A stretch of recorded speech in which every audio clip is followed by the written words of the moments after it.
ખાનગી ડોક્ટર્સને હાઈકોર્ટે સેવા ધર્મ યાદ કરાવ્યો છે અને સેવા એ જ ધર્મ છે તેવી સલાહ પણ આપી છે. ગુજરાત હાઈકોર્ટમાં ડોક્ટરોની અછતને લઈને મુદ્દો મુકાયો હતો. જ્યારે કોર્પોરેટ ફિલ્ડમાં ડોક્ટરોને રજા, પગાર અને સમય ફિક્સ કરવામાં આવે છે, જેના કારણે આ કોર્પોરેટ કલ્ચરના લીધે સરકારી હોસ્પિટલોમાં તબીબો સેવા આપવા જતા નથી. ત્યારે હાઈકોર્ટે ખાનગી તબીબો સેવાનું મહત્વ સમજાવ્યું છે. આ સાથે રાજ્ય સરકારને સરકારી હોસ્પિટલમાં તબીબોની અછત દૂર કરવા માટેની અને સરકારી હોસ્પિટલમાં સેવા આપવા ન જાય તો પણ મોકલો કહી મૌખિક ટકોર કરી છે. નોંધનીય છે કે ગુજરાત હાઈકોર્ટમાં વિરમગામમાં થયેલા અંધાબા કાંડને લઈ મોટો મુદ્દે સુનાવણી થઈ હતી, જેમાં 9 સભ્યોની રચના થયેલી કમિટી દ્વારા તપાસ કરવામાં આવી રહી છે તેવો જવાબ સરકારે રજૂ કર્યો છે. તો વધુમાં રાજ્ય સરકાર યોગ્ય તપાસ કરી રહી છે. બીજી તરફ અત્યાર સુધીમાં શું કાર્યવાહી કરવામાં આવી તેને લઈને રિપોર્ટ પણ રજૂ કરવામાં આવ્યો છે. છેલ્લા 8 વર્ષથી સુરત મહાનગરપાલિકાનું તંત્ર ઊંઘી રહ્યું હતું અને અચાનક હવે જાગી ગયું છે અને પીઆરટીએસ અને સિટી બસની મનમાની ઉપર બ્રેક લગાવવાનું નક્કી કર્યું છે. સુરત મહાનગરપાલિકા દ્વારા અકસ્માતોને રોકવા માટે કેટલાક નિયમો ફરજિયાત કરવાનો નિર્ણય કરવામાં આવ્યો છે, જેમાં ખાસ કરીને પીઆરટીએસ અને સિટી ડ્રાઈવર બેફામ રીતે બસ હંકારવાની ફરિયાદ મળી રહી હતી, જેને લઈને ડેપ્યુટી કમિશનર તેમજ અન્ય અધિકારીઓએ ઝીરો એક્સિડન્ટ પોલિસી બનાવી છે, જે 1 માર્ચથી લાગુ કરવામાં આવશે. ડ્રાઈવરોની 8 કલાકની ડ્યુટી ફરજિયાત કરાશે. આ સાથે બસમાં કેમેરા, ORVM મિરર લગાડવામાં આવશે. વળી સિટી બસ અને પીઆરટીએસ બસની સ્પીડ લિમિટ 40ની કરી દીધી છે. 8 વર્ષ પહેલા જ આ સ્પીડ લિમિટ રાખી હોત તો 90 લોકોનો ભોગ લેવાયો ના હોત. આ ઉપરાંત બસમાં ડેશ કેમેરા લગાવવામાં આવશે. બસમાં આ કેમેરા લાગવાથી હવે કોની ભૂલ છે તે પણ સામે આવશે અને હવે જોવાનું એ રહેશે કે અન્ય શહેરોની બસોની અંદર આવા કેમેરા ક્યારે લગાડવામાં આવે છે. તો સસ્તું સરવાળે મોંઘું જ પડે છે. આ કહેવત સાચી ઠેરવાઈ છે ભાવનગરમાં, કારણ કે અહીંયા સ્વાસ્થ્યવર્ધક કહી શકાય એવું પનીર પણ ભેળસેળવાળું મળે છે. વાત જાણે એવી છે કે ભાવનગરમાં 3 મહિના પહેલા પનીર બનાવતી ફેક્ટરીમાં દરોડા પાડવામાં આવ્યા હતા. રૂઆપરી રોડ પર આ ફેક્ટરી આવેલી છે અને ત્યારે તેના નમૂના લઈને તપાસ હાથ ધરવામાં આવી અને હવે 3 મહિના બાદ તેનો રિપોર્ટ આવ્યો છે, જેમાં પનીરમાં ભેળસેળ હોવાનું સામે આવ્યું છે. અહીં 400 રૂપિયાના ભાવનું પનીર 200 રૂપિયામાં વેચવામાં આવતું હતું અને તે સમયે અહીં 108 કિલો પનીરનો નાશ પણ કરાયો હતો. હવે નમૂનામાં ભેળસેળ સાબિત થતા મનપાનું આરોગ્ય વિભાગ કોર્ટમાં કેસ દાખલ કરશે અને બાદમાં આગળની કાર્યવાહી થશે. તો વળી અહીં વિક્રેતા લાયસન્સ વિના જ ફેક્ટરી ચલાવતો હોવાનું પણ સામે આવ્યું છે. તો હવે આ બધાની વચ્ચે પ્રશ્ન સૌથી મોટો એ થાય છે કે જો 3 મહિના બાદ ખબર પડે કે આ ખોરાક અખાદ્ય છે તો તેનું શું થઈ શકે અને તે વિક્રેતાઓની સામે હવે શું કાર્યવાહી કરાશે તે હવે યક્ષ પ્રશ્ન છે. રેસ્ટોરન્ટમાં જમવા જઈએ અને જમવામાં જીવાત નીકળે તે હવે ખૂબ જ સામાન્ય બાબત બની ગઈ છે અને એ પણ જાણીતી હોટલ્સ અને રેસ્ટોરન્ટમાં આવું બની રહ્યું છે અને આવો જ એક જીવતો બોલતો પુરાવો સામે આવ્યો છે. રેસ્ટોરન્ટ મોંઘી હોય એટલે જમવાનું પણ સારું જ મળતું હોય એવું આપણું માનવું હવે ખોટું સાબિત થઈ રહ્યું છે. જી હા, અમદાવાદમાં છેલ્લા કેટલાક સમયથી ઘણી બધી જાણીતી હોટલ્સ અને રેસ્ટોરન્ટના ફૂડમાંથી જીવાત નીકળવાના વિડીયો વાયરલ થયા છે. બહાર જમવા ગયા હોઈએ અને જમવામાંથી જીવાત નીકળે એ બાબત સામાન્ય થતી જાય છે. આવી જે ઘટના બની છે શાહીબાગ વિસ્તારમાં આવેલી પ્રેમવતી રેસ્ટોરન્ટમાં, જેમાં ગ્રાહકે રેસ્ટોરન્ટ સામે આક્ષેપ કર્યો છે કે તેમણે મોરૈયાનો ઓર્ડર કર્યો અને તેમાંથી જીવાત નીકળી છે અને એ જીવાતવાળો વિડીયો ગ્રાહકે સોશિયલ મીડિયામાં વાયરલ કર્યો છે. આ બાબતે ગ્રાહકે ફરિયાદ કરી છે કે તેણે હોટલના માલિકને આ અંગે જાણ પણ કરી, પરંતુ તેણે આ બાબતને ધ્યાને ન લીધી. ત્યારે તંત્ર હોટલ્સ અને રેસ્ટોરન્ટમાં ગુણવત્તાની ચકાસણી કરે તે જરૂરી બની ગયું છે. રાજ્યમાં રોગચાળાએ તાંડવ મચાવ્યો છે, જેને લઈને હોસ્પિટલો દર્દીઓથી ઉભરાઈ રહી છે. રાજ્યના તમામ જિલ્લામાં ફરી એકવાર રોગચાળાએ માજા મૂકી છે. ઘરે ઘરે દર્દીઓના ખાટલા હોય તેવી સ્થિતિ ઊભી થઈ છે. તાવ, શરદી, ઉધરસ, ડેન્ગ્યુના કેસોમાં સતત વધારો થઈ રહ્યો છે. તો અમદાવાદ શહેરની વાત કરીએ તો 16 સિવિલ હોસ્પિટલમાં એક સપ્તાહમાં OPD 10,000ને પાર થઈ ગઈ છે. એક સપ્તાહમાં 1,197 દર્દીઓને એડમિટ કરવાની ફરજ પડી છે. તો વાયરલ ઇન્ફેક્શનના કેસોમાં 1,623 કેસો નોંધાયા છે, જ્યારે ડેન્ગ્યુની તપાસ માટે 43 સેમ્પલ લેવાયા છે. શહેરના અલગ અલગ આરોગ્ય કેન્દ્રમાં પણ સતત દર્દીઓનો ધસારો જોવા મળી રહ્યો છે. સવારના સમયે ઝાકળભર્યું વાતાવરણ અને બપોરે ભારે તડકાનો અનુભવ થતાં લોકો બીમાર પડી રહ્યા છે. ઋતુના કારણે સામાન્યતઃ ઇમ્યુનિટીમાં આંશિક ઘટાડો થતો હોય છે, તો દરેક જનતાએ પોતાની સ્વાસ્થ્યનું ધ્યાન રાખવું જોઈએ. સંપૂર્ણ પૌષ્ટિક ખોરાક ખાવો જોઈએ, ગરમ પાણી પીવું જોઈએ અને જો વધારે પડતો તાવ કે એવું આવે તો જરૂર પડે તો નજીકના સરકારી હોસ્પિટલના ડૉક્ટરને બતાવી અને જરૂર સારવાર લેવી. રાજકોટમાં આવાસ યોજનામાં ભ્રષ્ટાચારના પોપડા ખરી રહ્યા છે. વૃંદાવન સોસાયટીમાં લોકો ભયના ઓથાર નીચે જીવી રહ્યા છે.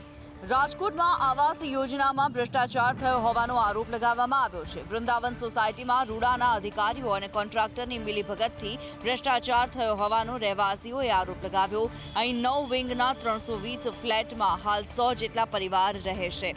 આવાસમાં લોકો રહેવા આવ્યાને માંડ એકાદ વર્ષ જેટલો સમય થયો છે. ત્યાં જ અનેક ફ્લેટમાં ભેજ લાગવો, તિરાડ પડવી, પોપડા ખરવા જેવી સમસ્યાઓ થવા લાગી છે. આ અંગે વારંવાર રૂડાના અધિકારીઓને રજૂઆત કરવામાં આવી છે, છતાં સમસ્યાનો કોઈ પણ ઉકેલ આવતો નથી.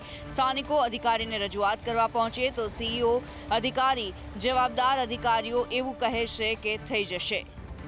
તો થોડા દિવસ પહેલા એક વિંગમાં પોપડા નીચે પડતા બાળકોનો સદનસીબે બચાવ થયો હતો. ત્યારે તંત્ર શું કોઈ મોટી દુર્ઘટનાની રાહ જોઈ રહ્યું છે તે સવાલ થઈ રહ્યો છે.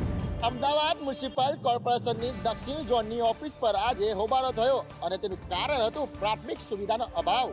વાત જાણે એવી છે કે શહેરના મિલ્લત નગરમાં છેલ્લા ઘણા સમયથી ડ્રેનેજ ઉભરાવાની સમસ્યા છે, જેને લઈને સ્થાનિકોએ અનેકવાર રજૂઆત કરી છે, પરંતુ તેની સામે તંત્ર આ કાળા કાન કરતું રહે છે.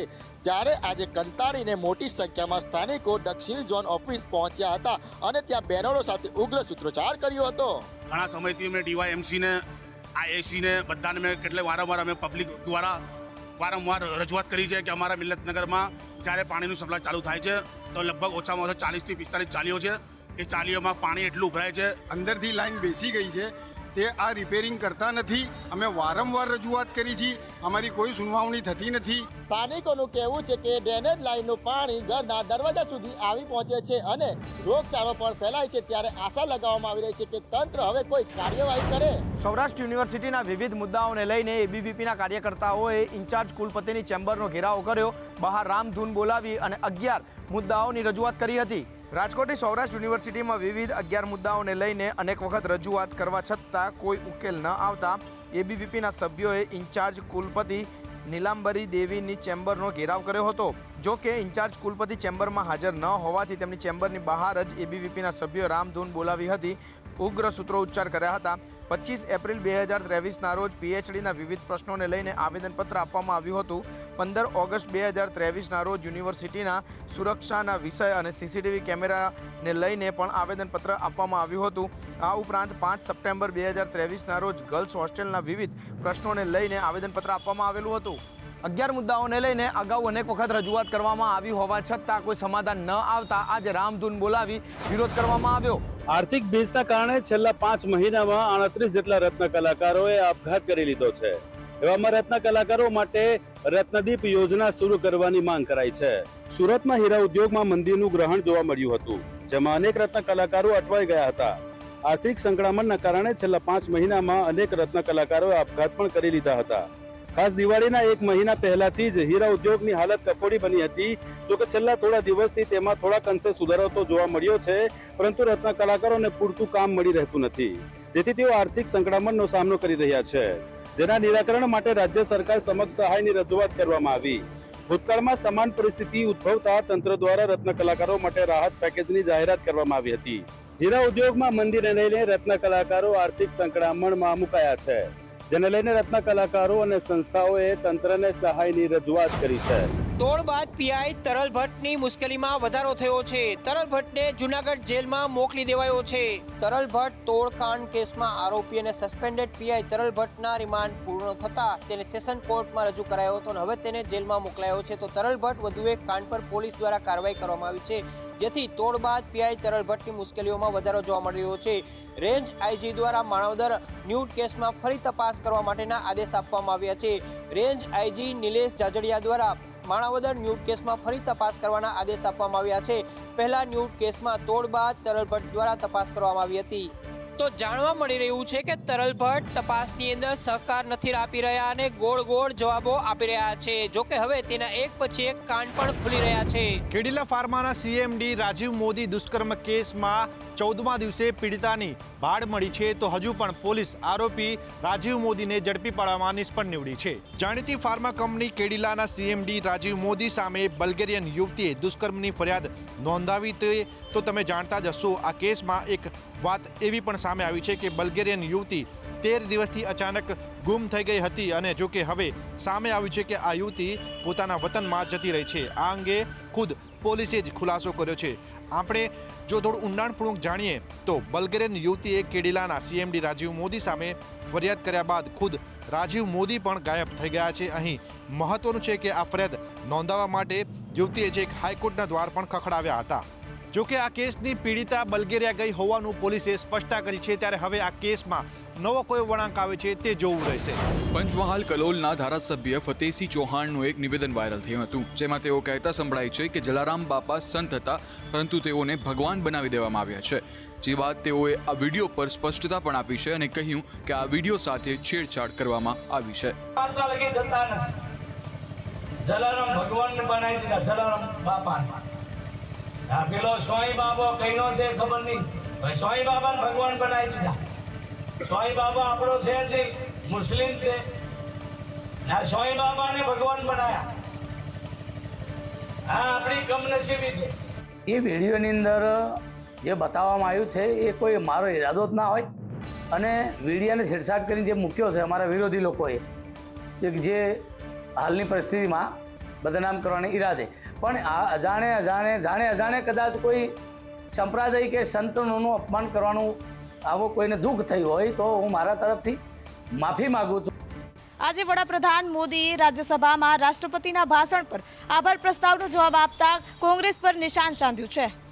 इन लोगों की मर्यादा इतनी है, अब इन्होंने अपने युवराज को एक स्टार्टअप बना करके दिया है. अब वो नॉन स्टार्टर है.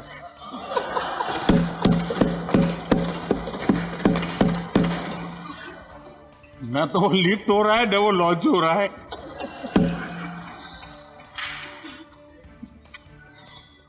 आदरणीय सभापति जी,